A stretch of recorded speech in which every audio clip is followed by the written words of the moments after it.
Okay,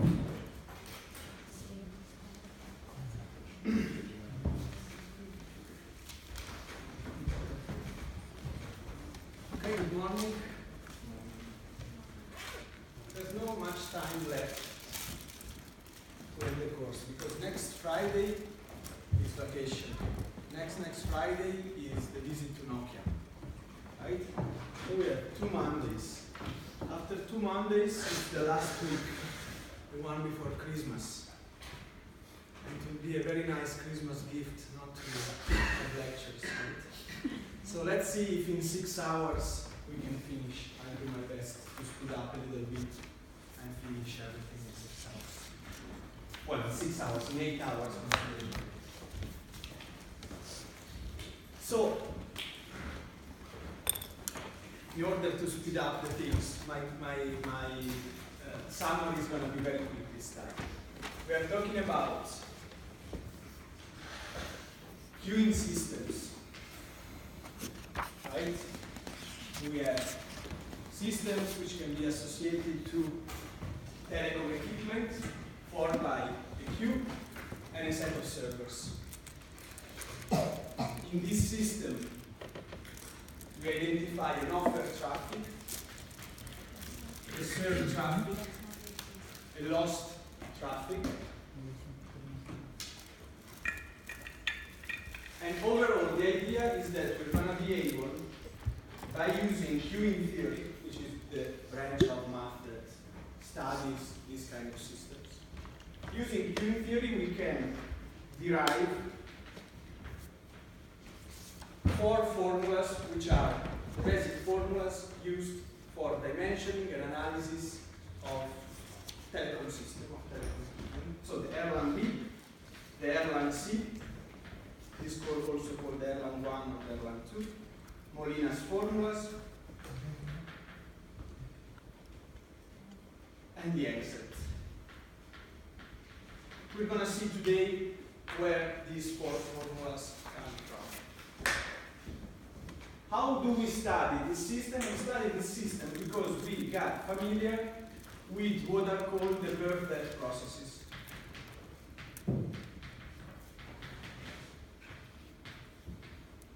Birth-death processes are specific cases, specific samples of Markov chains in which you can only move between states which are adjacent. And we've seen that there is an easy way of solving these systems. I'm not saying if this system is infinite or has a certain finite dimension n of states, it doesn't matter at this point. We've seen that whichever value you give to the lambdas and to the mus,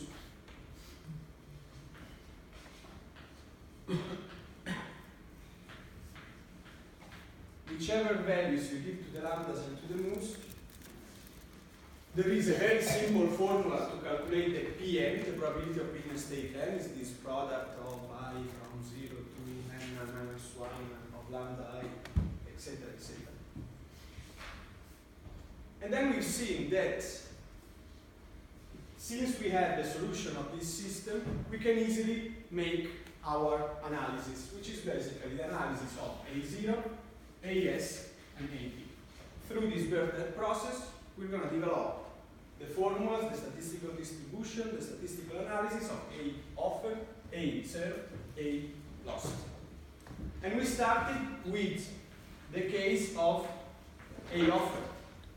We've seen that there are 3 possible ways of generating A offer. We also looked at the trick that can be used to generate A offer, which is basically this one. We can reuse the birth-death process by considering a system with queue size 0 and number of servers infinite. Let's keep it in mind because today is going to come back if we get there. So with this system, just by saying that, but this is going to be always the case, so let me put it here. Mu n is equal to n mu. So these transition rates are mu, 2 mu, 3 mu, 4 mu. We discussed last time why it makes sense that this number keeps increasing. You have more servers, you have more likelihood of getting out of that state, right? If you have 3 servers which are on, then the probability that one of the 3 will get out, at least one of the 3 is 3 move, while in this case it's just 1 move because it's only 1 server. But then we said to discriminate, to distinguish the 3 A0, we just said lambda n is independent of the users into the system. So lambda n is equal to lambda, and this creates the Poisson assumption. Lambda n is equal to lambda prime, and we also discussed that lambda prime is not lambda. Lambda prime s minus n, where s is the number of users overall that can access the system. This is Bernoulli. And lambda n can be also lambda prime c plus n, and this gives origin to the Pascal distribution. So using the same system with 3 different assumptions, 3 different definitions of the arrival traffic, we end up modeling 3 different behaviors of the users arriving to the system.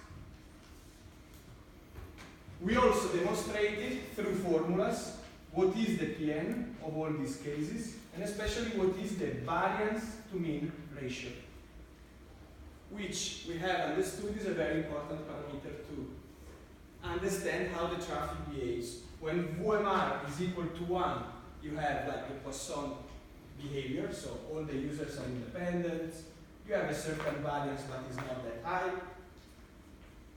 For Bernoulli, the VMR is less than 1, so it means that the traffic is nicer.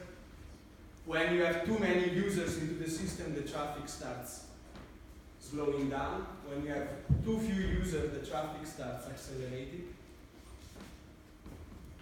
And Pascal is the opposite. Pascal has a variance to mean ratio larger than 1, so when the traffic is high, it becomes even higher. When the traffic is low, it becomes even lower. But this was just the first step to get to our point, because now, after this step, we know how to statistically represent the offered traffic. But the overall objective of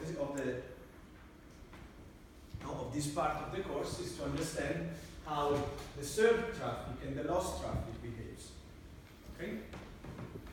So we started studying what we called the analysis of served and lost traffic. So finite capacity system of served and lost traffic. And I said, okay, if we want to start this analysis, again, this analysis will go through utilization of this tool. We always have this tool to solve our problems. But before we start using this tool, we need to clarify 3 assumptions. First assumption, now that we have blocking, it's not even necessary to differentiate between the offered traffic unconditional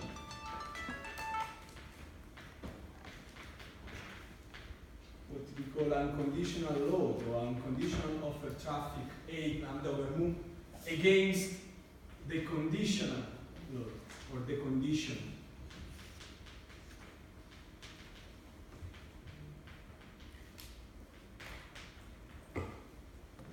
This first logical step was due to the fact that in Bernoulli and Pascal, the behavior of the user, of the load, of the incoming traffic depends on the state in which you are, right?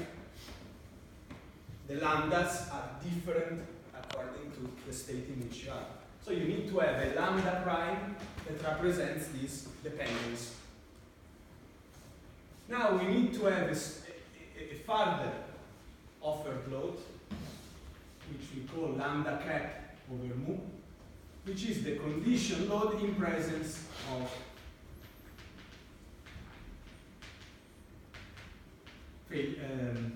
congestion.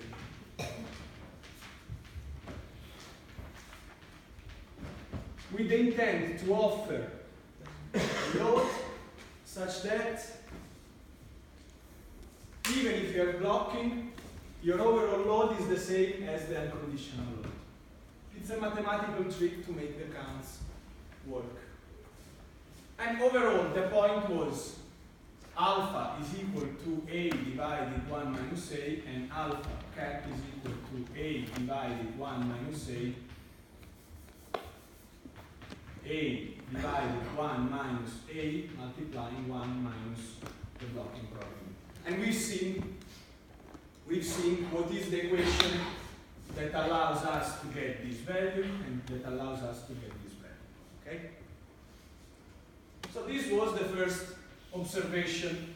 Now we have a further new parameter which is not obvious, this lambda cap, which was not there when we were only talking about the offer traffic. The second point that I made is that when you consider a system, a queuing system, okay, this is your queuing system, you have two different ways of representing the fact that the system is congested. One is called time congested.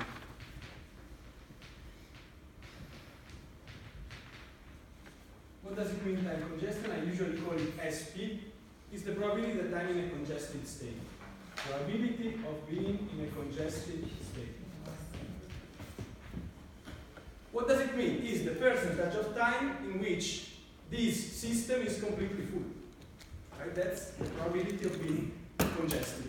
When this system, whichever system is this, is completely full, it is congested. Is that the probability that the user gets blocked? No. Is the probability that the system is full, so is the way the system sees itself congested? So from a system perspective, this is the probability of being full, congested. But from a user perspective, what matters is called cold congested. So from the user perspective, the idea is that you have a user arriving to the system, and then, given that you have a user arriving to the system, you check if the system is full. So your probability, which is called pi-q, which is the real probability we are interested in, the probability of congestion perceived by the user, not perceived by the system, is the probability of being in a congestion state under the hypothesis, under the condition, under the assumption that there is one arrival. Okay? There's a user that is trying to ask, which one is bigger?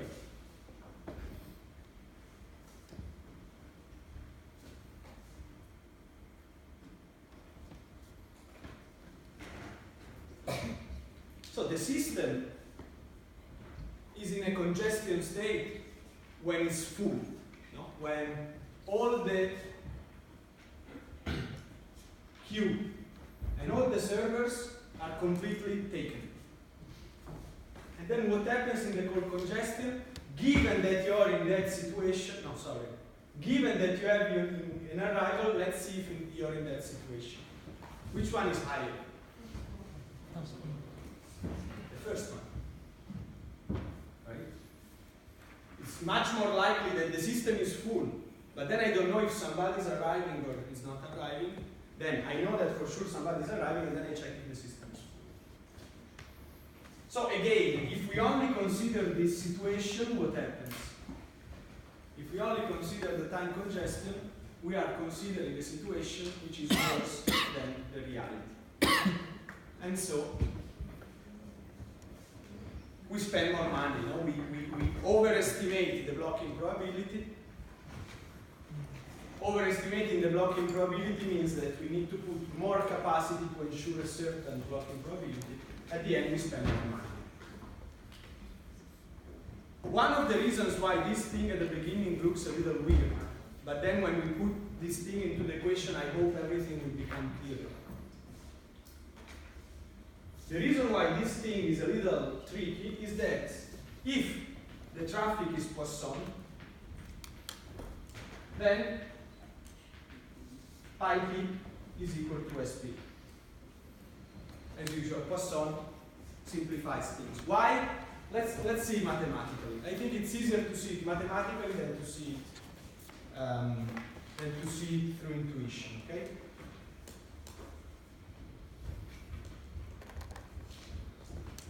And we'll see it in the next logical step. So next logical assumption that we haven't commented yet. I said that there were 3 assumptions we had to make. This one, the definition of the loads, the definition of congestion time versus core congestion. The third one, I call it user's behavior. And it's a little, again, don't get distracted. Also, this is user behavior, right? Poisson, Bernoulli, and Pascal, to some extent, is user behavior. But this tells another thing, is user behavior. And it says that a user can be BCC, BCH, or BCD. So when you dimension your system, you should know if your user is expected to behave as a blocked calls cleared, BCC,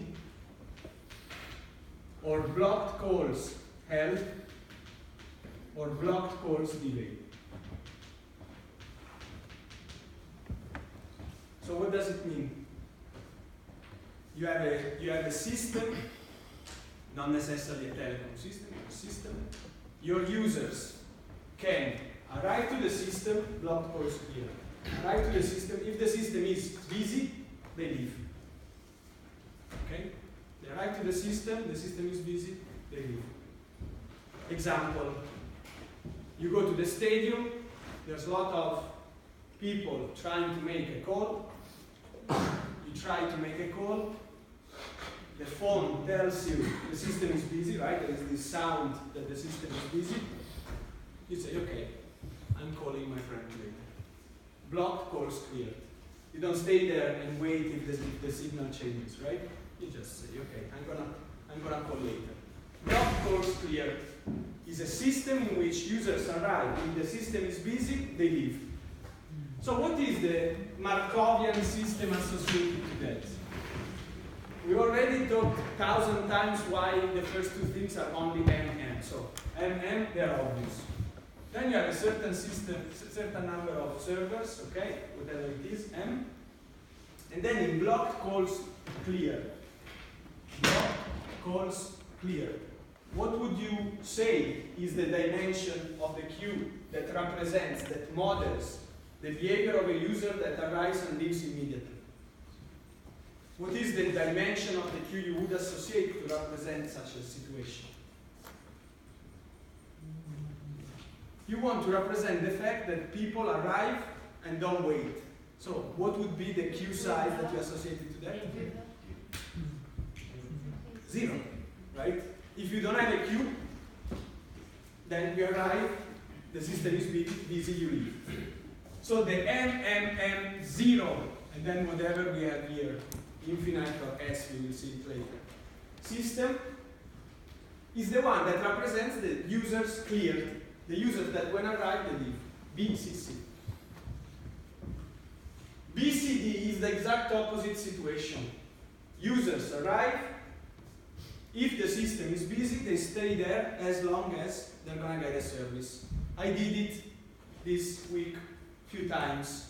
I had to reserve a visit at the hospital.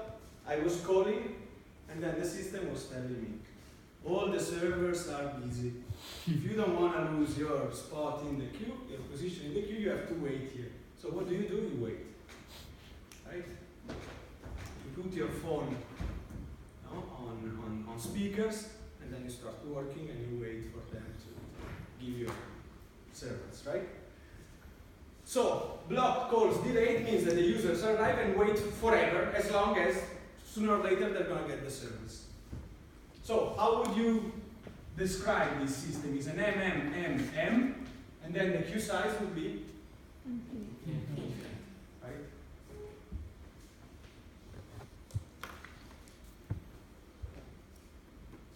So, you see, again, just by changing these lambdas and the numbers of states, you can use the per-det process to represent different user behavior.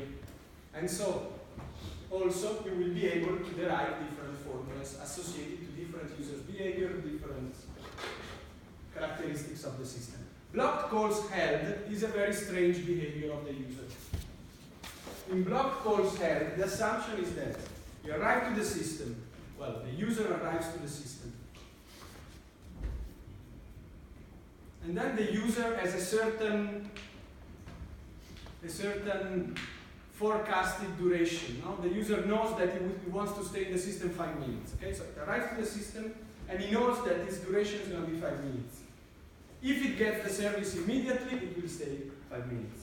If it gets the service after some delay, for example, if it gets the service after 2 minutes, it will stay in the system only for the amount of time needed to reach the original duration of time.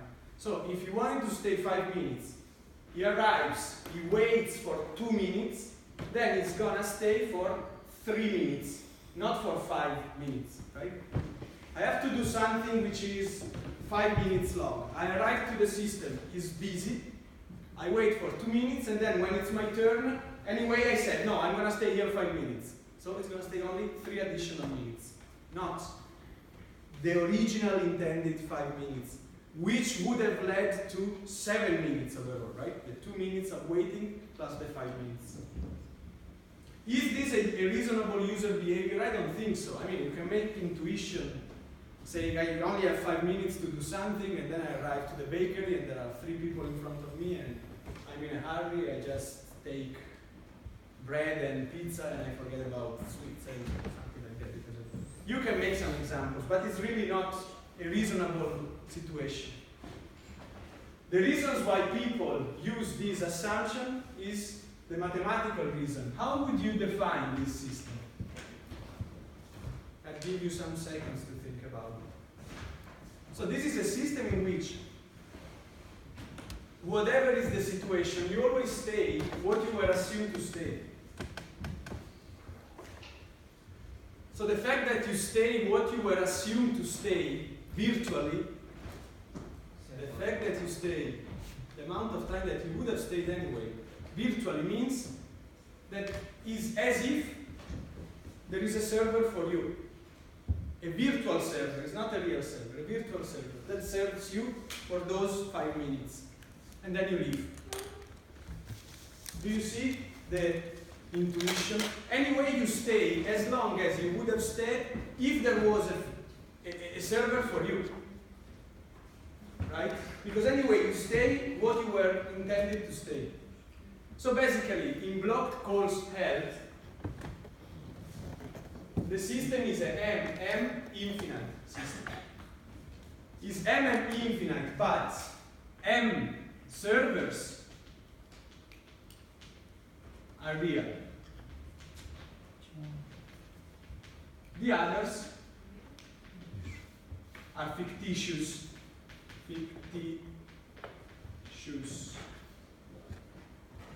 Okay? They're not real servers. But in principle, the good thing of making this strange assumption is that you can use this M infinite. Do we need to do anything in order to get the formulas of M infinite? Do we need to make any additional effort to understand the M infinite case? We already did it. Right? We already did it. What we did for Poisson, Bernoulli, and Pascal was under the M infinite situation, right? This one.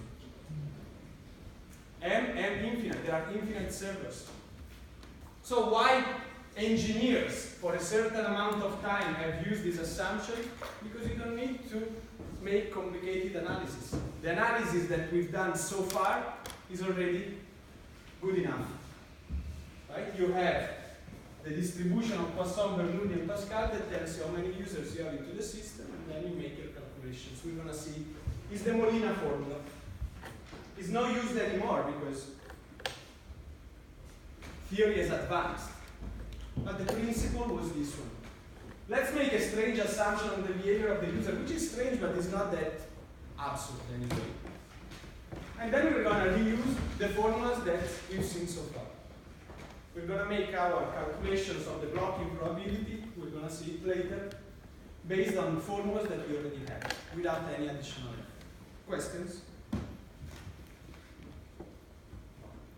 In the VCH, one example is, for example, I have another engagement in another place, so I must do the things in this time, because if I don't. Also, you arrive to a place, you have 5 minutes, and that's 5 minutes. Then you leave whatever happens. Also, if I am in the, but what's happening if I am in the service? For example, I wait 4 minutes, and I go in the service. I have left 1 minute, but I am in the service. What's happened? That you leave the service after 1 minute. Okay. And if you don't get the service in 5 minutes, you don't get any service. You're just not served. Good example. Any other questions? I don't fully understand why in telecommunication a call would be held. Like in a real system, is the system saying to you, if you are waiting for 10 minutes, you go out of the system? Or, I mean, no, it's really user behavior, user-side behavior. You would assume, it's exactly what we said now, no? Yes, that you have 5 minutes, and after 5 minutes you leave the system. And if you can get all 5 minutes of service, you get it. If you get any percentage of those 5 minutes, you get only 8%. You accept that condition.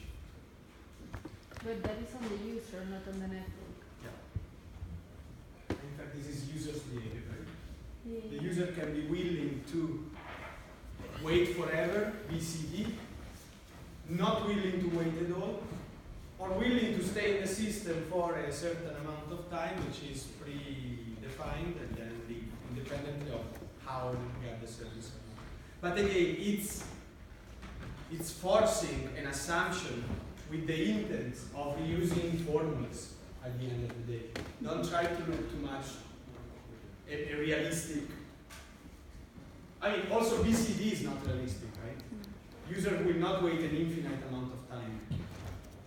Sooner or later they will leave. But in order to make reasonable mathematical assumptions, that's what happens.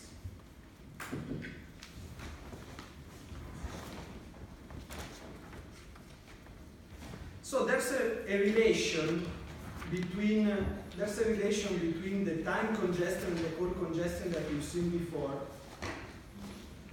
that somehow slightly depends on BCC, BCD, and BCH. Let's do it for BCC. So 3.1 is the relation in BCC between pi p and SP. And it's very simple what I'm trying to say. So let's assume M, you will know, is the number of channels, the number of servers, let's say 7. And N is the number of users into the system.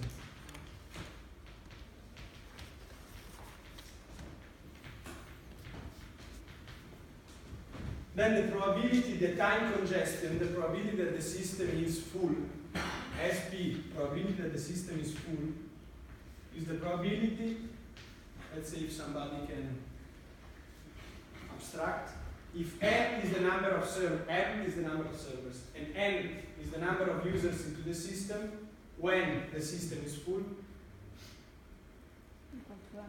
when N is equal to M, right? This is the number of servers, these are the number of users into the system. When the number of users into the system is equal to the number of servers, you have time congestion, the system is full. Pi p is the probability, according to this definition, that N is equal to M, and that you have one arrival. So So how do I relate pi p and sp? I just recall the Bayes formula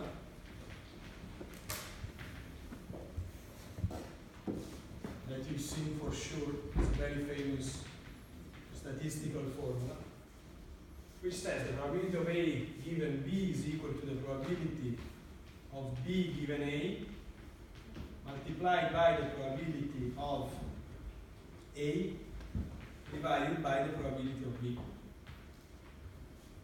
It's just a famous formula of conditional probability. So this thing will become probability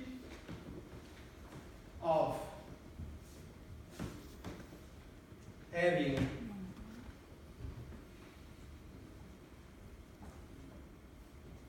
one arrival given that n is equal to m,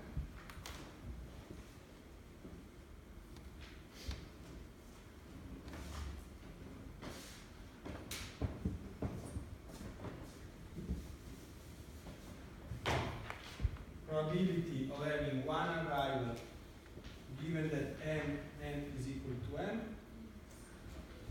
divided the probability of having one arrival, multiplying the probability that n is equal to m. I just applied straightforwardly bias to this expression. But then the probability that n is equal to m, what it is? Sq, right? So the cone congestion is the time congestion multiplied by the probability of having one arrival when the system is full, divided by the probability of having one arrival in general. Does this ratio assume a specific value in the case of Poisson? Yes. In the case of Poisson, what is this ratio? 1. Probability of having one arrival when n is equal to n. The probability of having one arrival is always the same. In Poisson, lambda n is equal to lambda always. There's no dependence on n, right? So, as I mentioned, in Poisson, pi p is equal to sp. But in Bernoulli and Pascal, no. And we'll try to understand that. So, you find in the notes, please check it yourself.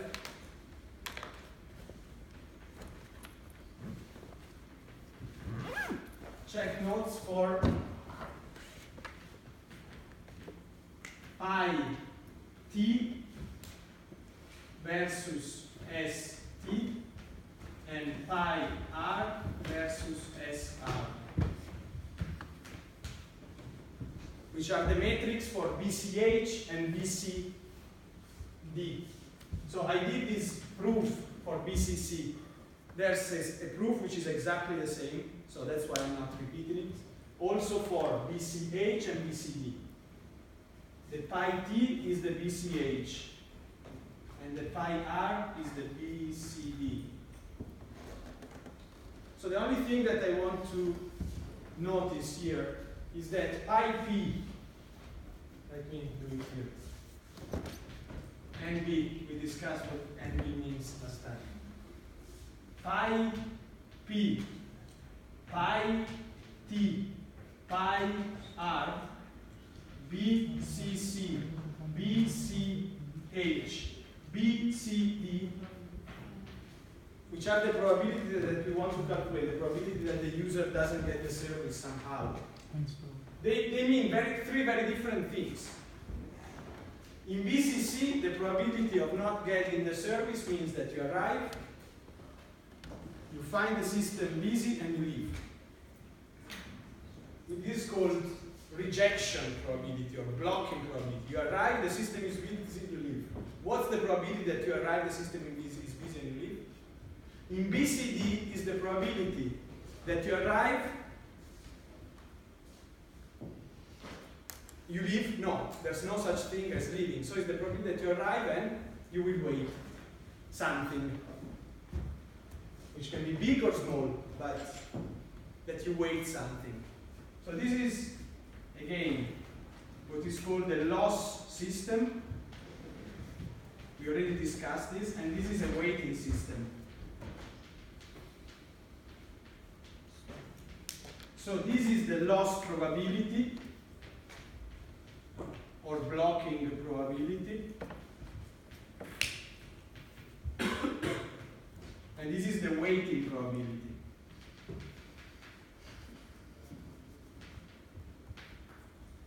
Okay? So the matrix depends on the user behavior. And pi t is a strange beast. Pi t is the probability that you don't get the full service. Because in the blocked calls held scenario, you might either get the full service, not getting the service at all, or getting part of the service. Right? There are these three scenarios. You arrive, the system is free, you get the service. You arrive, the system is busy for all the time that you are waiting, you don't get the service. You arrive, the system is busy for a duration which is smaller than your intended time to stay into the system. In that case, you get a part of the service. So pi t is the probability of getting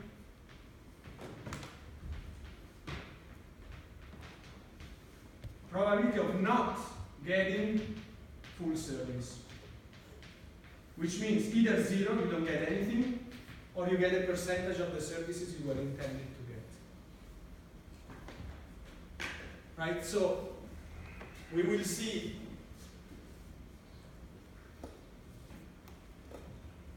this formula here and this formula here are BCC. This formula here is BCD, and this formula here is BCH. They both give you a probability between 0 and 1, but this gives you the probability you're not getting any service. This gives you the probability, BCD, that you wait. And this gives you the probability that you're not getting the full service, which is not the probability of not getting the service. It's different. Okay? So anyway, we want to get here. Before I move to the equations, I think it's the best time to mention this.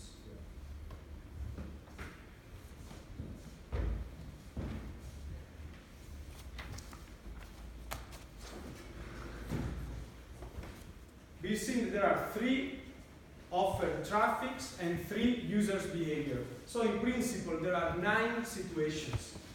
You have BCC. The user arrives if the system is busy, leaves. But the user can be Poisson, Bernoulli, or Pascal. Do you agree?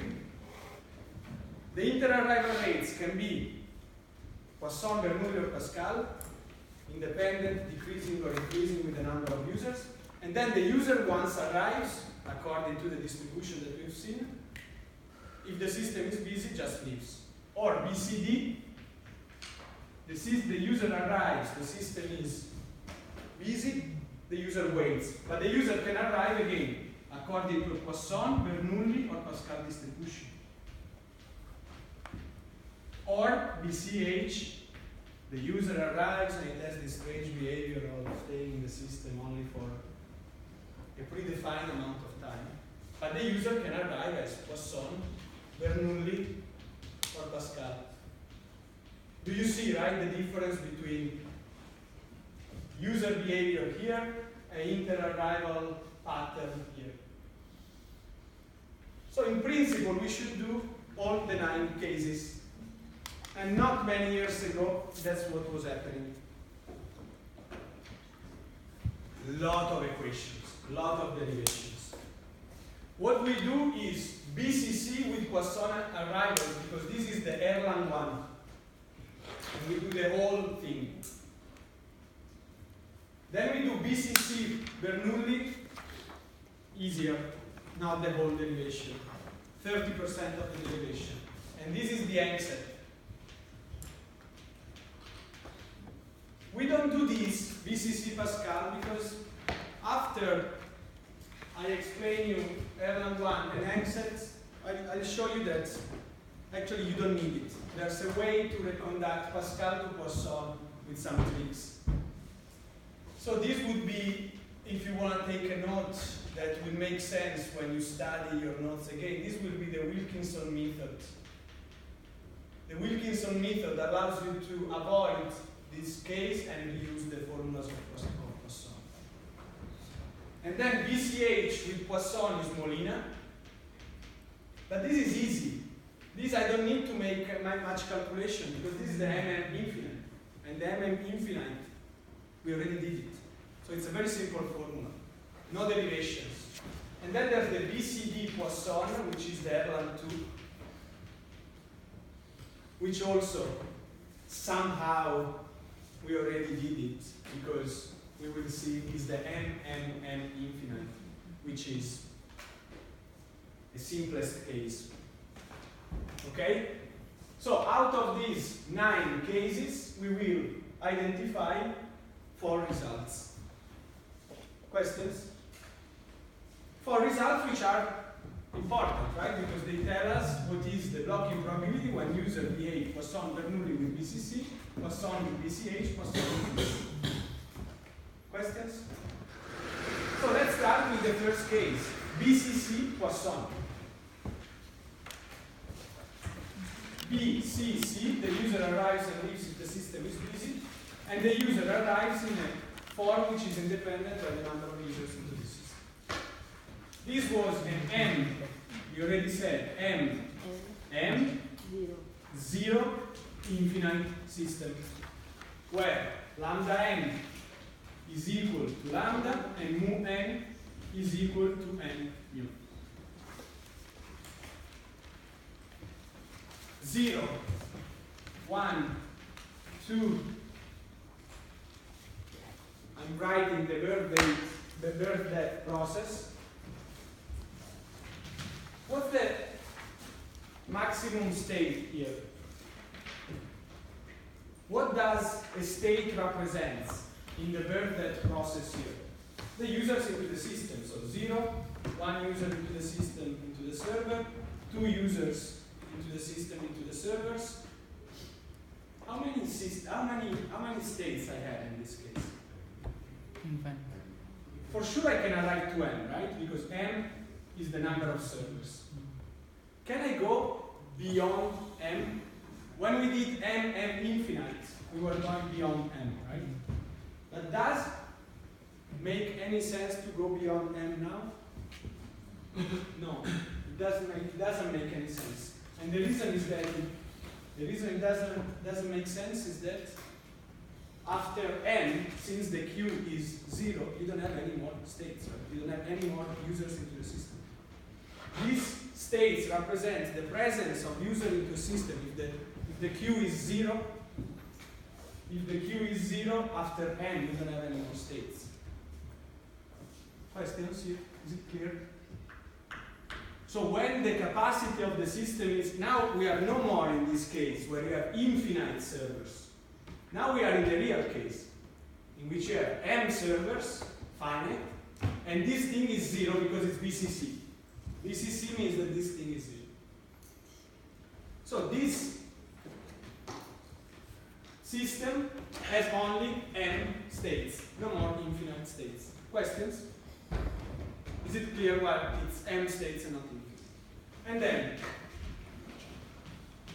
the transition is always lambda. We're not surprised.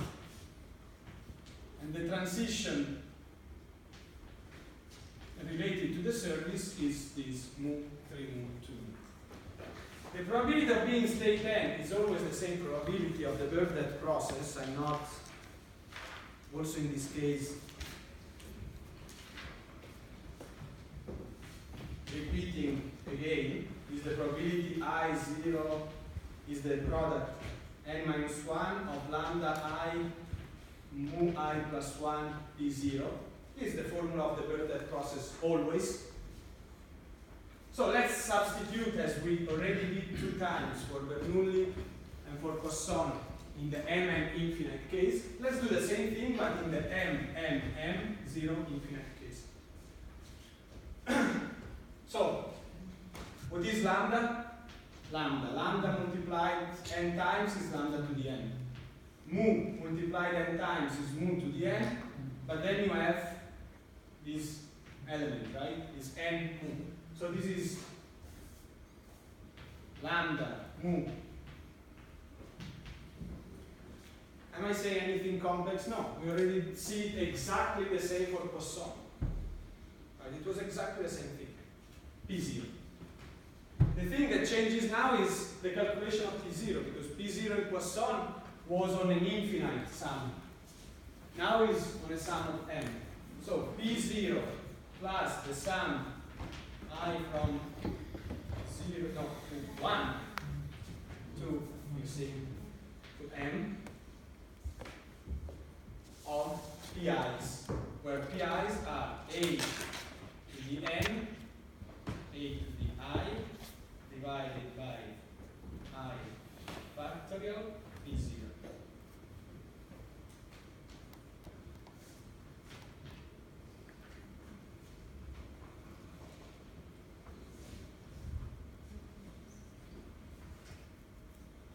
Let me use the notes, exactly the same notation, otherwise you get confused.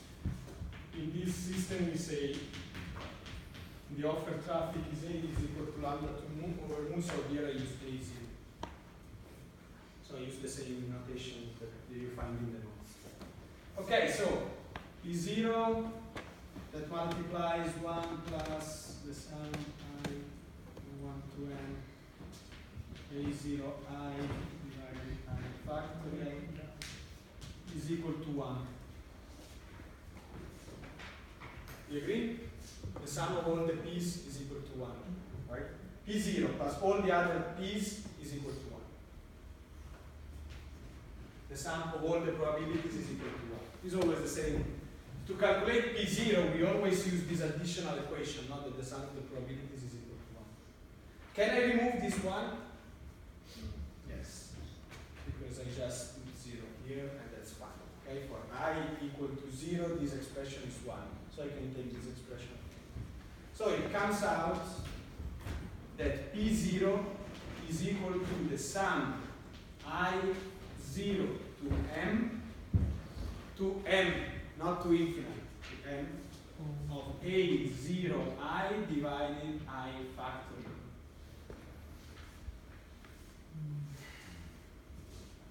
So this probability, do you remember what was this when m was infinite? E to the minus lambda 1, right? E to the minus A0. Now it's to m, so there's no closed form. I have to write it as it is. So I have A0 to the n divided n factorial divided by A0I factorial I from 0 to n. And this is the probability of being state n. Well then, if this is the probability of being state, shouldn't it be B0 1 over the B0 equal to 1 over? thank you. That's what you mean, right? Yeah, of course, because this thing goes on the other side. So, if this is the probability of being a state n, what is in this system? Well, this is Poisson, so SP, the time congestion, and pi p, the cold congestion, they are the same thing. And they are the probability, what did I say? That n is equal to n. It's the probability of being in the last state. If I am in the last state, if I am in this state of the queue, then if I have a new arrival, it's blocked, right? So this is the congestion state. Questions? Do you get intuitively why the congestion is here? When I'm in this state, the system is full. So when I'm in this state, I block potential arrival users. And there's no difference between SP and pi p. I also demonstrated why. Because pi p is SP multiplied, divided by this thing, but these two things are the same. So for Poisson, things are a little easier. This is the probability that n is equal to n. In other words,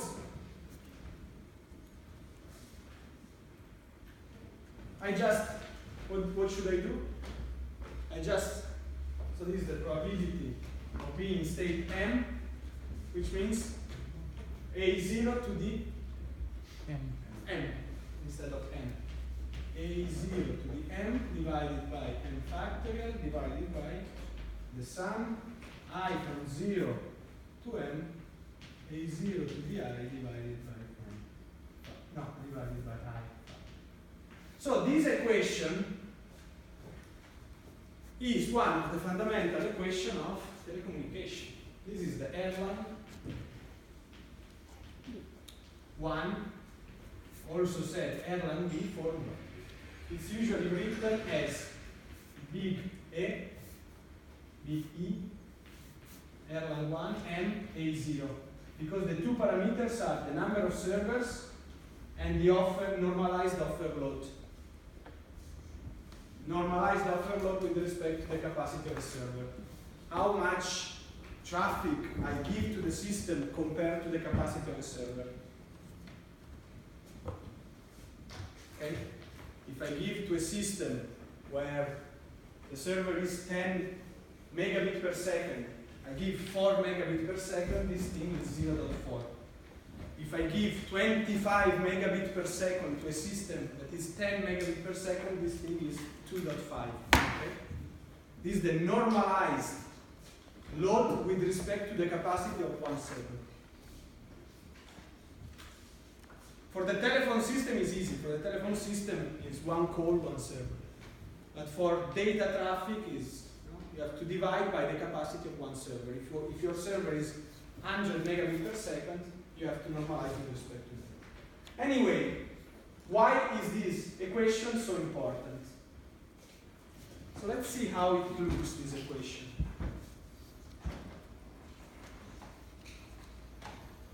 Why there is so much emphasis on this Erlang 1 equation?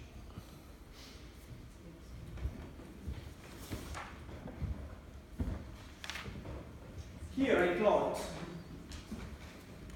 basically I plot this equation. A0, this is a little tricky. Anyway, this is the normalized traffic per server A. Be careful, it's the normalized traffic per server A. Means that you take your total traffic and you see how much of the total traffic goes on each server. That's why it always stays between 0 and 1, right? Because the normalized traffic over each server stays between 0 and 1, okay? So if I have my server and I offer 0.8, here I have 0.8. If I have 3 servers and I offer 2.4, here I still have 0.8, okay? Because I take my offer traffic and I normalize it per service. I divide the amount of traffic per server. So in this case,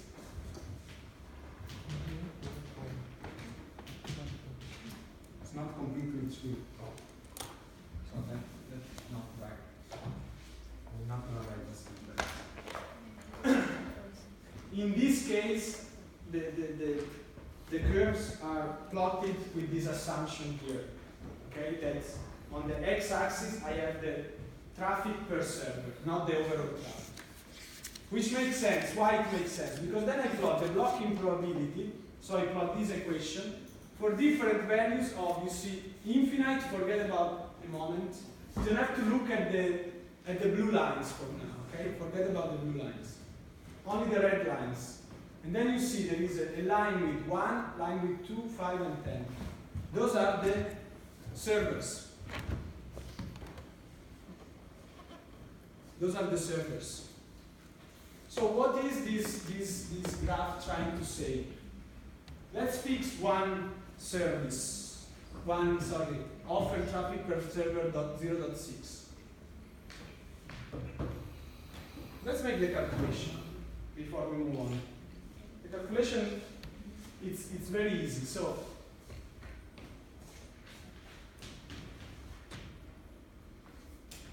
let's try the case. Remember, it's Erlang 1 M A0. Okay? So let's try the case Erlang 1 with one server and offer traffic 0.6. What is the point referring to this equation here?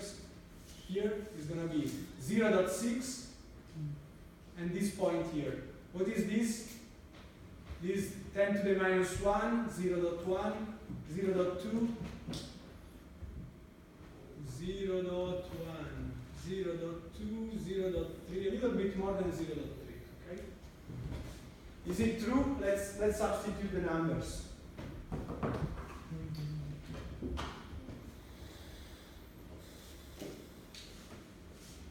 Try to substitute the numbers there. So what do I have on the N1, A0, 0.6? What do I have there? At the denominator, what do I have? Here? A0? 0.6. 0.6. To the N1 divided by N factorial 1, 0.6. And here? 1 plus 0.6. Okay? Yeah. What's the value? Where's the calculator? Divided by 16. How much?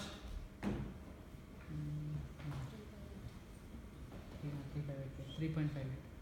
Sorry, 0.35. 0.6 divided 1.6, 0.375. Is it correct? Is it what is in the right? Yeah. 0.1, 0.2, 0.3, 0.4, I'm a little bit below 0.3, 0.4. So 0.375 makes sense, right? Let's make the same thing for M equal to 2 and A0 equal to 1.2. So I'm trying to calculate, what does it mean? Why I'm saying 1.2? Because I'm trying to calculate the value of this point where I have the same offer traffic per server, 0.6, but now I have two servers. And in order to have the same offer traffic per server, now I offer 1.2. Okay? The graph tells me the offer traffic per server. Now I have two servers, so the offer traffic is not 0.6, it's 1.2 because I have two servers. Okay? But now I have two servers. So, what is on the denominator here? 1.2 to the 2 divided by 2. And below, 1 plus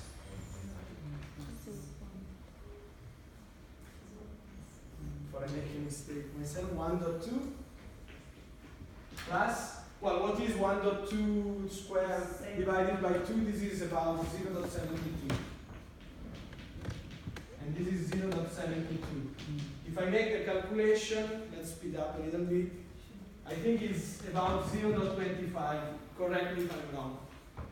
Is it 0.25 correct? Yeah.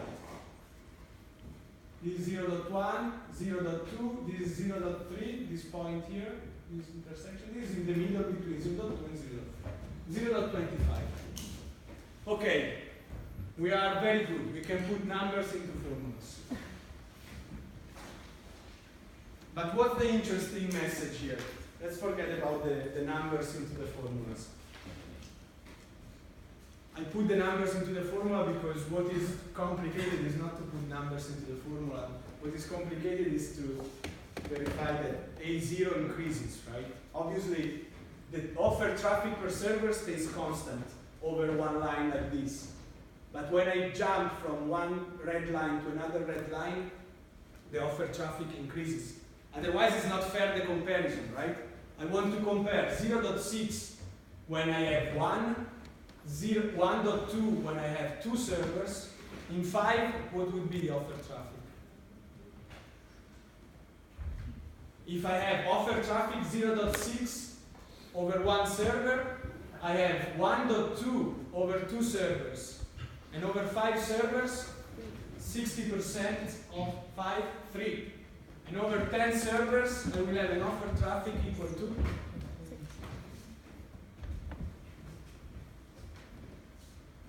it's always 60%, right? 6. I need to increase the traffic such that the offer traffic per server is always 0.6. So if I have 10 servers, 0.6 by 10, 6 is the traffic that I offer. Ask me questions if you don't get this point. It's also this thing, right? If I have 80% occupation of this server, it's because I'm offering 0.8. If I have 80% occupancy on these 3 servers, it's because I'm offering 2.4, 0.8 by 3. That's how I get 80% of occupation. So what does the Erlang 1 formula tells me, which is very interesting? That for the same average occupation of the servers, 0.8 here and 0.8 here, do you agree that here the occupation is 0.8, here the occupation is 0.8? Are we on the same page here? Where is the blocking probability? Is the blocking probability the same? No, it's very different. Actually, this is much lower. See here, going from 1 to 10 is more than an order of magnitude. Going from 1 to 5 is almost 1 order of magnitude of difference. So what is this formula telling me is that if you have a lot of users and you put them together, then you need much less capacity to serve them than if you serve each user separately. I repeat, if you have a lot of users and you put them together and you serve them together, then you need much less capacity than if you serve the users separately with different servers one by one.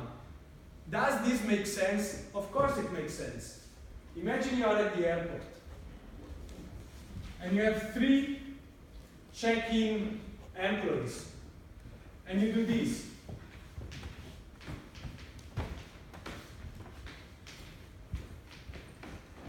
You make 3 different queues. And when the user gets into the queue, he never goes to the other queue. Let's assume they're not Italian. Always stay in the queue. So, the blocking that they will observe is much higher than if you have a single queue. And then, at the end of the queue, you go to any of the 3 employees. This is common sense, right? Is it better to have one big queue for all the servers than one queue for each of the servers? And why is this better? Because in this case, there might be a situation in which I have 3 users here waiting and nobody here. But if I have a single queue, then these users will be served. Right? So it's always better to share the capacity among different users. This is called, how this is called in telecommunication? This phenomenon, statistical multiplexing.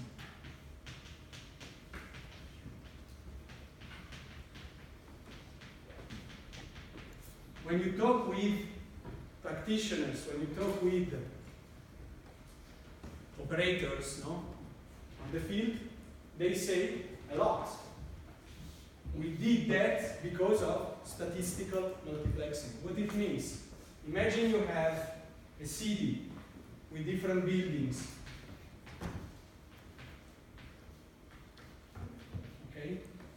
In each building you have 100 users.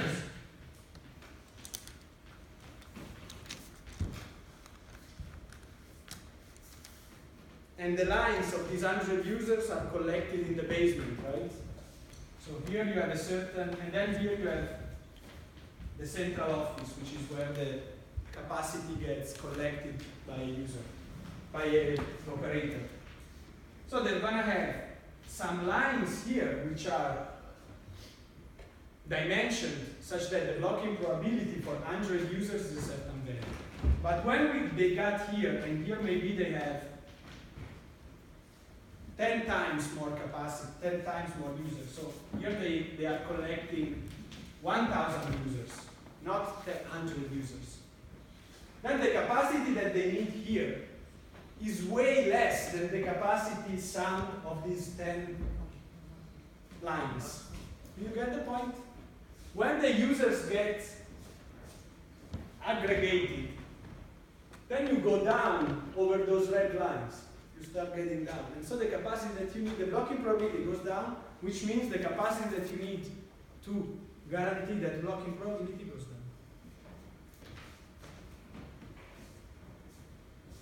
So the capacity that you need to serve 1,000 users is much less than the capacity that you need to serve 10 times 100 users. And that's why telecommunication is doable. Otherwise, there would be no telecom. Without statistical multiplexing, there would be no telecommunication. Because then you would need to have, for each user, its capacity overall in the entire network. No? You need 100 mega at home. If there is no statistical multiplexing, that 100 mega should be replicated into the core, which means 100 mega by the numbers of users. It's a huge amount of capacity. But statistical multiplexing tells you that if you put the users together, then you need much less capacity. We're going to make some numerical exercises later. Now let's move on. Hopefully you have understood the importance of statistical multiplexing. But I want to at least do this derivation before we go home. Questions on statistical multiplexing?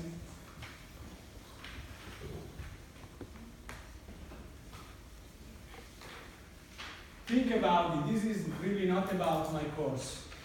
It's really about taking home a very important understanding for a telecommunication engineer. And it's, I know, a little bit, I think it is intuitive. What is not intuitive is how you relate the formulas to the intuition. The intuition is clear, but then to map it over the formula is not that clear. I understand it. Okay, for me it's really clear when the offer traffic per service less than 1, but I don't get why for all the lines when the offer traffic per service is 1, they tend to be really close, but they are different. I don't understand why they are different. For me, they should be equal because the scheme you wrote, if 0.8, I can understand because sometimes there could be 3 in one line and 0 in the other. If this is 1, there should be a user in every line for sure. All the time, but the probabilities are not equal. I mean, it's a good observation, but mathematically it's not true that you have one user all the time on each input, because it only means that your average occupation is 1. For a long period. So you might have situations in which you have more than 1, and situations in which you have less than 1, and on average you have 1. So you still have space to do statistical multiplexing. So we understood how to calculate AP. Well, not AP, we calculated pi p. But pi p multiplied by A0 is AP. Let's quickly make some calculations for AS.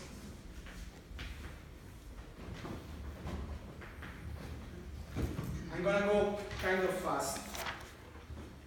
20 minutes should be fine. So, the served traffic is equal to this expression. I said it at the very beginning. The served traffic is the average number of busy servers. So it's this formula here, k pk. With probability pk, I have k servers being used. So the served traffic is k pk. Go back in the slides, at a certain point I said it. AS, the served traffic, is the average number of used servers. Substituting numbers inside this expression, I have k equal 1n, k a0 to the k divided by k factorial, sum of a0 j over j factorial, j from 0 to n. Okay, this is the expression of pk. Shouldn't be surprising for anybody. This is the expression of pk we just found. And here I went from 0 to 1 because if I have a k here, then k is 0, so I can write it from 1 to m. The fact that I write it from 1 to m is going to become handy later. This is the sum k1 over m of a0 to the k divided by k minus 1 factorial divided by delta.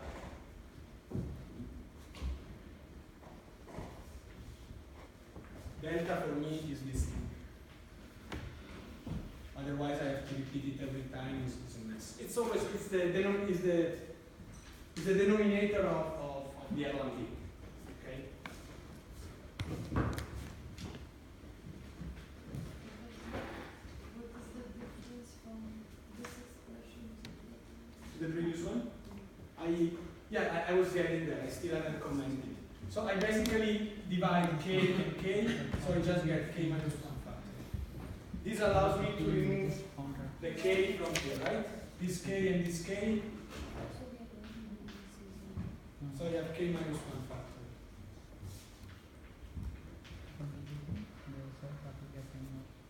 So now I can apply a simple change of index from k to k prime equal to k minus 1. Or I can also say in the opposite way that k is equal to k prime plus 1. Okay? So if I change, I simply change the name of the index. Okay? Instead of calling the index k, I call it k prime, where k prime is k minus 1. I'm just changing the name of the index. Then this expression becomes, tell me, sum of k prime going from where to where? Instead of going from 1, it goes from 0. Right? Because k prime is k minus 1. If k starts from 1, k prime starts from 0. So from 0 to n minus 1 of a0 k prime plus 1 divided By k prime factor divided by delta. Why did we change our minus 1? Yeah, because k was going from 1 to m. So k prime goes from 0 to n minus 1. When k is m, k prime is n minus 1. So, I don't like that k prime plus 1, so let me take the a0 outside. Let's keep in mind this expression. This is coming back.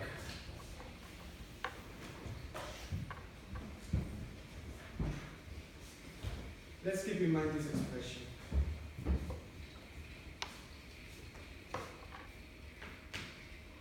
So a0. So who tells me what is this?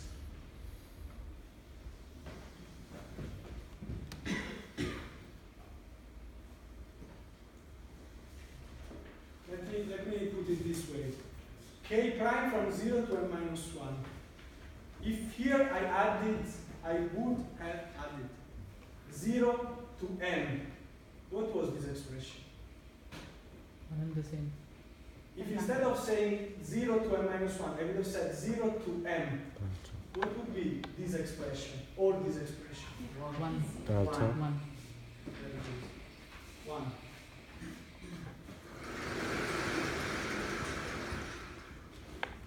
Okay, I would have simply said the sum I from 0 to n of this is 1. Is the sum of all the probabilities. So this expression is 1 minus a0 to the m divided by n factorial divided by n, which is something we already know, is a0 1 minus pi p.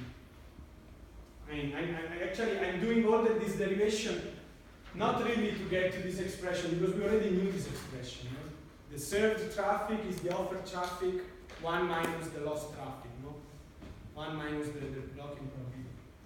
I'm actually doing all this thing because this expression, this one, the external one, not the internal one, will be handy later. Questions? Let's calculate the variance of the offered traffic, of the, served traffic. The variance of the served traffic is this one.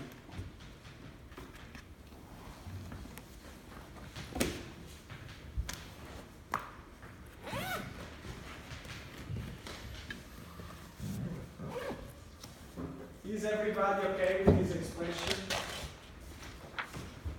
The variance is always the square, the sum of the square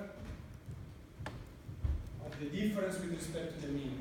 Right? That's the definition of the variance. This is the difference with respect to the mean. This is the mean. And this is the variance. So let's go ahead.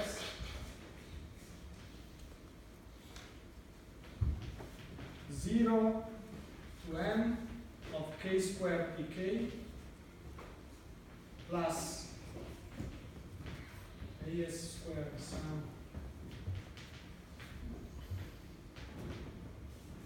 Well, let's do it together, otherwise it's boring. So I have to do this quadratic form, right? This square Yes, it will be same. of a binomial. So k is going to be k squared. As is going to be as squared. And then what do I have missing? 2 AB. 2kas, right? So minus 2as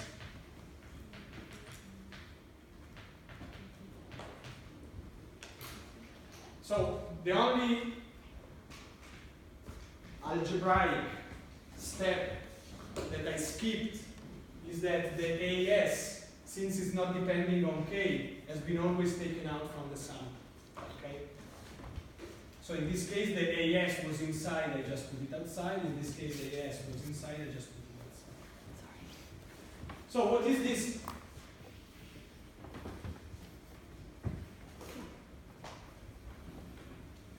Keep your mind fresh, open. What is the sum of the pk from k0 to n? 1. 1. And what is this?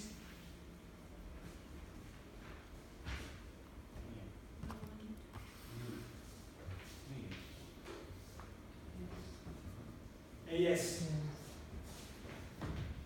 So this expression is actually the sum k0 to n of k squared pk minus as squared. Okay, because it's plus as squared minus 2as squared. So minus as squared.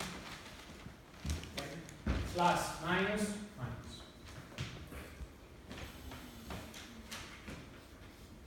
Okay, so how do I treat this situation? Let's open it. Sum k0 m k square a0 to the k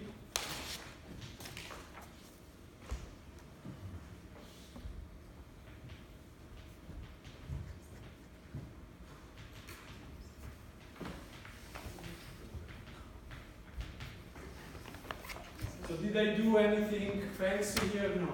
Here I just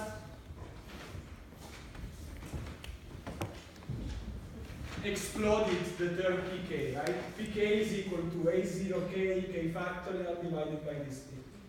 So I didn't do anything. Actually, just wrote pk as actually it is. Right? So we are still pretty easy going. And then I do the same trick. The problem, which is kind of heavy to do, is that we have to do it twice. You remember that I did this trick? Yeah, one I minus. took a k, I divided the k, and then I changed the index. I have to do it two times. Mm. So let's do it quickly. K squared, and this k minus 1 factorial, right?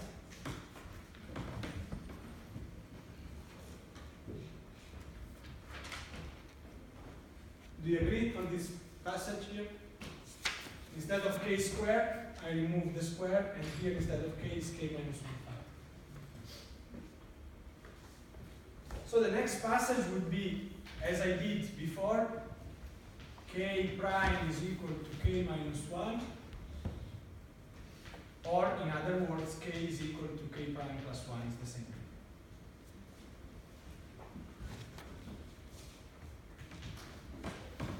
So let me call this delta all the times. This is always delta, otherwise I have to write a lot of things. What happens above? K prime goes from, oh, here I forgot to, this could be written 1, right? Because the k, this k, 0 will be 0. when it's 0, it makes everything 0. So this sum can start from 1, not from 0. So if k was equal to 1, k prime is equal to 0. So k prime equal to 0 to n minus 1 of, here it was k is equal to k prime plus 1, a0 it becomes k prime plus 1 divided by k prime minus as squared.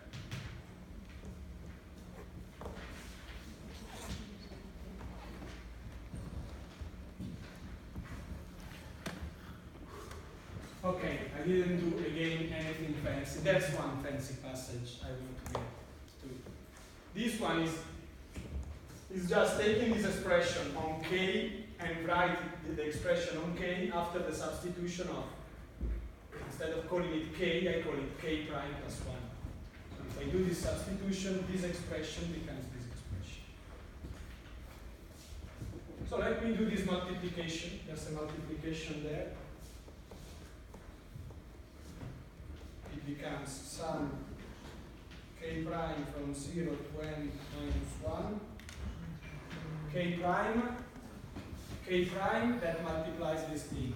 So k prime a0 k prime plus 1 divided by k prime. It should be factorial. Factorial. This is all divided by delta. And then I have the 1, right? So it's this sum for this expression.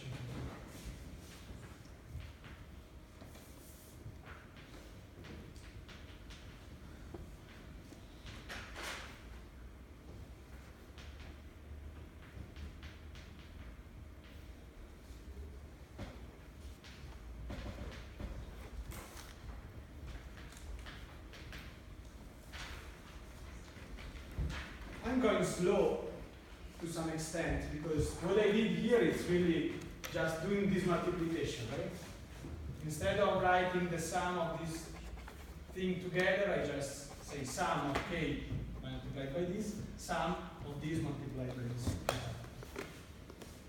So let's remove the A0 from here. Let's put the A0 here. Same here, I can do it.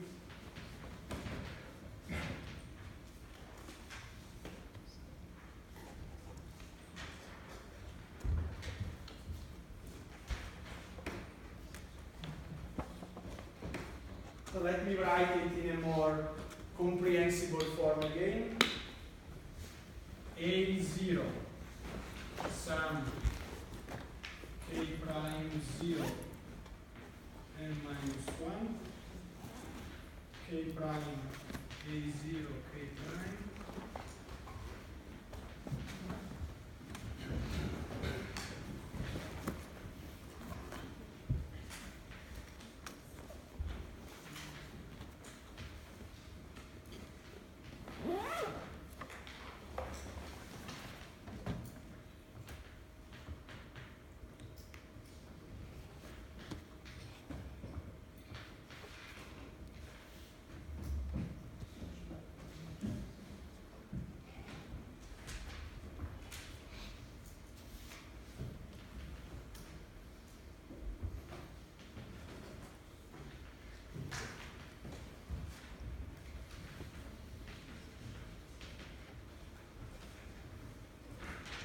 So what I did here, it's even more simple, right? I just divided these two things.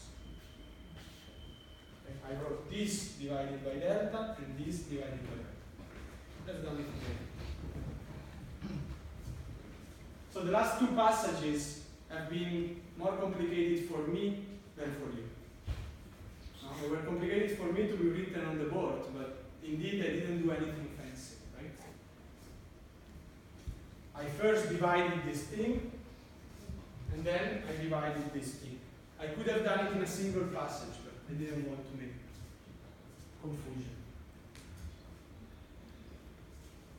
So do you agree that this expression is simply this expression written in a more complete form? So, do you see anything interesting there that we can remove, that we can substitute?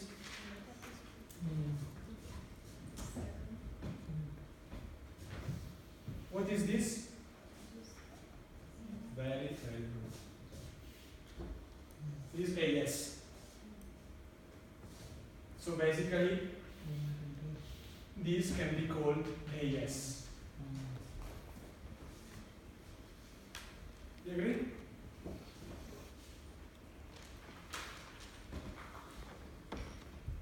Now the next passage is We can do it just in the first case by substituting the Yeah. prime. I agree also on that. So now to remove this part, we do again the same trick. So now we say k second is equal to k prime plus 1. No, minus 1. And k prime is equal to k seconds plus 1. And so I can again make the trick here that I did here. So based on that trick, I obtained this kind of situation.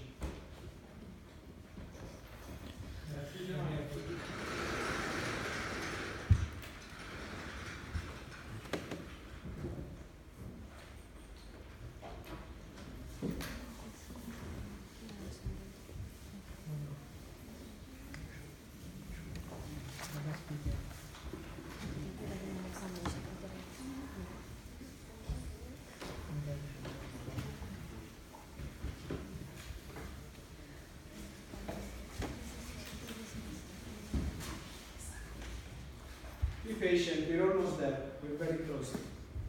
So, basically what I'm saying is I want to make on this expression, because these two expressions has been identified.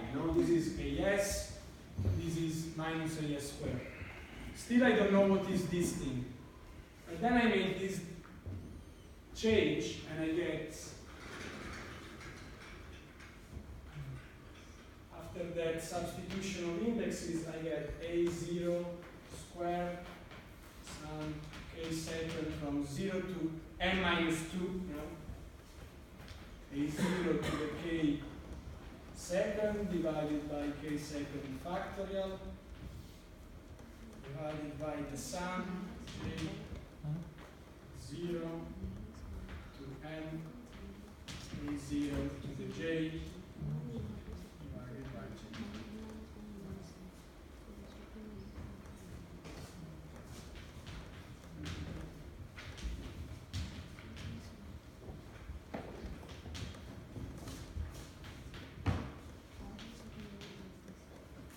So again, I didn't do anything. I just changed k prime to k second. Let me also make a little observation. This is the served traffic and the served traffic square under the assumption that I have m servers, right? I always use m servers. Right? Here I had m servers and I was getting this ASM. So these are the calculation of the served traffic for m servers. So now I'm gonna make some algebraic magic that obviously you have to know to do it, otherwise you never will be able to do that.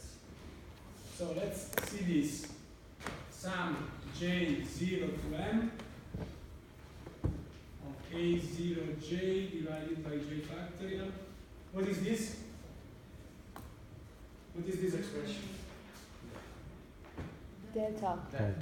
It is the usual denominator of everything, right? It's the denominator of the Erlang B. It's that, right? It's this.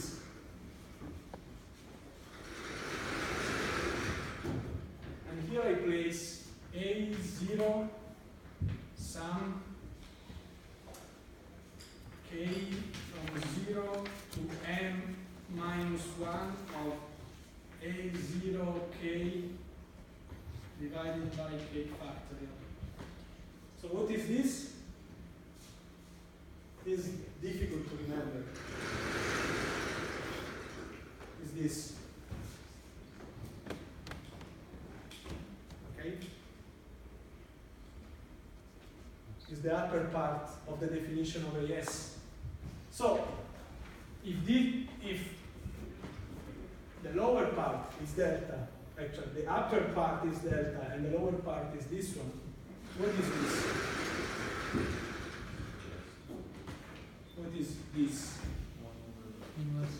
Yes. Inverse of this. Right? So let me just do this. What did I do so far? I multiplied this expression by 1. Right? Because multiplying by AS minus 1, it means multiplying by 1. So it's something I can do, right? I can take this and multiply by AS to the minus 1 by AS, which is 1.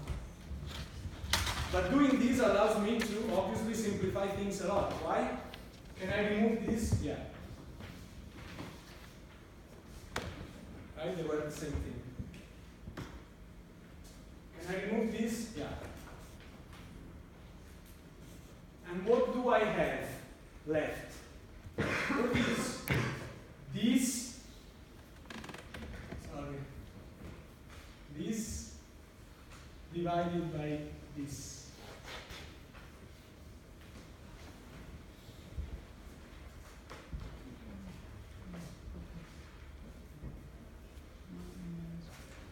So this thing looks a lot like this thing, but with n minus 1, right? And this thing looks a lot like this thing, but with n minus 2. Think about it a moment.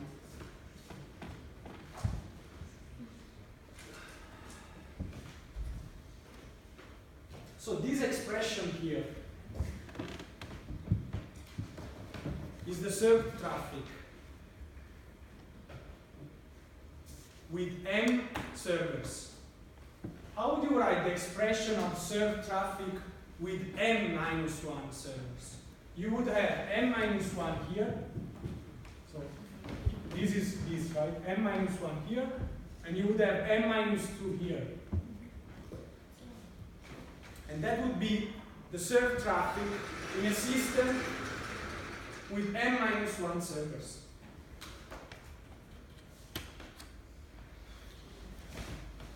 So basically, this thing here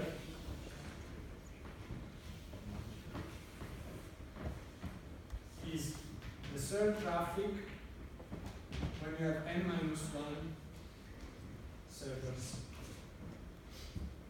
Ask me if you don't get what I try to do. This expression, after I cancel these two things and I just got these two elements, is the served traffic of a system with n minus 1 servers. You see, because below you have n minus 1 here, and above you have n minus 2 here. While here you have m here instead of n minus 1, and n minus 1 instead of n minus 2. So it's the same expression with one server less. So it's the served traffic, but with n minus 1 users. It's the served traffic of a system with the same offered traffic, but one less server. Plus ASM minus AS squared m, which can be written as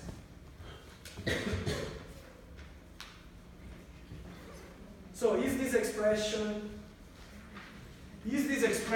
positive or negative? Well, it's not even positive or negative. Let's wait a little bit more. Let's write it this way. What can I aggregate here? What is common in all the elements? Yes. ASM multiplies. Tell me if this way of writing is wrong. 1 minus ASM minus AS m minus 1. Is that plus? No, it's minus. Right? It's minus because minus minus plus. Minus minus plus. And then you get this, which is plus. So, question. Is this expression larger or smaller than AS? N. How do you say that it's smaller?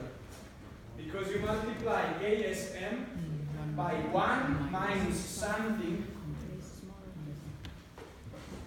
which is positive. So let's call this zeta.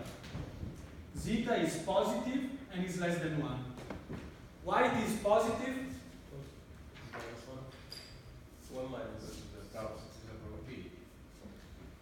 No, served traffic with m servers means more servers will be greater than the traffic served with one less server. If I offer the same traffic to a system with m servers and to a system with m minus 1 servers, which system will give more served traffic?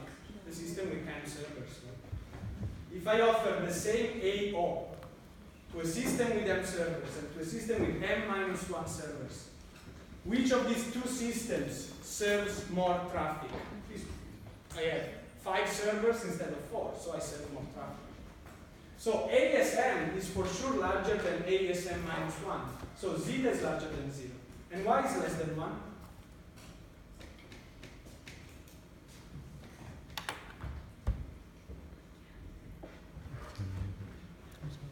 What can be the difference of served traffic if here I have m servers and here I have m minus 1 servers?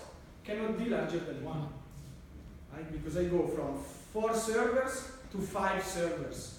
At most, in the best case scenario, I gain 1 unit more of served traffic because I go from 4 to 5. I cannot gain more than 1 because again, I go from 4 servers to 5 servers. So overall, VMR is equal to sigma square x divided by AS. I think I call it sigma squared s divided by s. So this expression is the UMR, is 1 minus ASM. No, yeah. 1 minus ASM minus ASM minus 1. Okay, I skip the passage. I divided this by ASM, so this thing is close. And this is less than 1. So what am I trying to say? Why I did all this intricate and convoluted thing? What am I trying to say?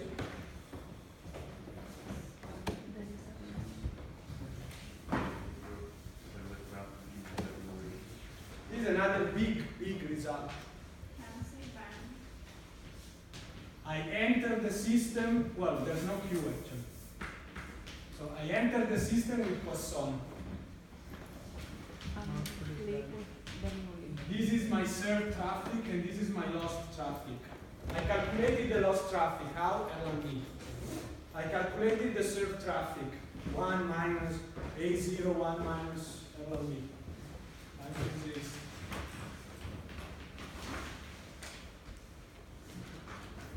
But the important thing that I discovered is that VMR of S is less than 1. What was VMR of O? Of offered traffic? 1, right? We are BCC Poisson. So when you enter the system with Poisson, your exit traffic is Bernoulli. Okay? So the filter traffic of a system charged, loaded with Poisson is Bernoulli. I enter Poisson, I exit Bernoulli. And we're gonna see in the lost traffic is the opposite. The lost traffic is Pascal. Okay? Okay, I knew that I went very long, but I wanted to finish the thing. See you on Monday.